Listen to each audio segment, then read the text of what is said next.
So I'm sorry.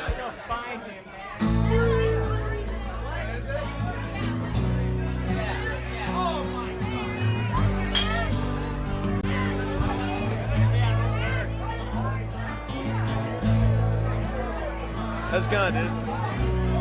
Hey man, what's up?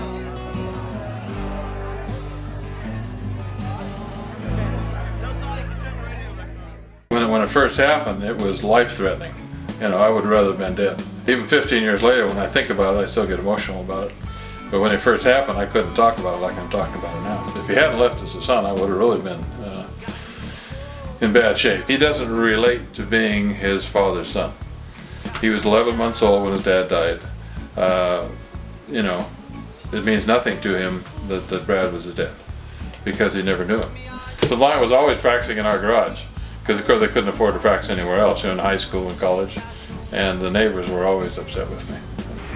Before they signed the record agreement, the first album they came out with, they did themselves. Michael Happelt was a student over at Dominguez Hills. He would take them over there when nobody else was using it, because they couldn't afford to hire, you know, you're supposed to pay rent. So they'd go over there at 2 o'clock in the morning and steal time from the, from the college there. And that's how they put together their 40 Ounces album. It's been amazing to me, it really has. I thought maybe when he died, I didn't think anything like this was going to happen. I thought maybe 2 years at the outside, and that'll be the end of it, and we'll just go on with our lives. No. But here we are 15 years later. But it's amazing how many people feel that the music has helped them out. A lot of people have lived longer but haven't made the impact, you know, that he made. Although I'd rather that he was just an accountant and he was still here, if I had a choice. Bud and Eric were at loose ends trying to put different bands together, and nothing really clicked.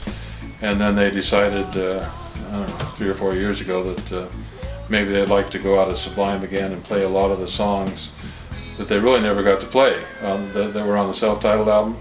And then about simultaneously, Eric was recording with one of his different projects, you know, at a sound studio over here, and Rome was there too. I think he's a good musician and a good singer, you know. Obviously he's not Brad, but then nobody else is.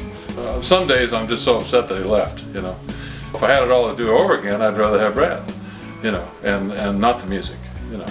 The music doesn't mean anything to me. It certainly hasn't replaced him. It's unquestionable that I'd rather have him here.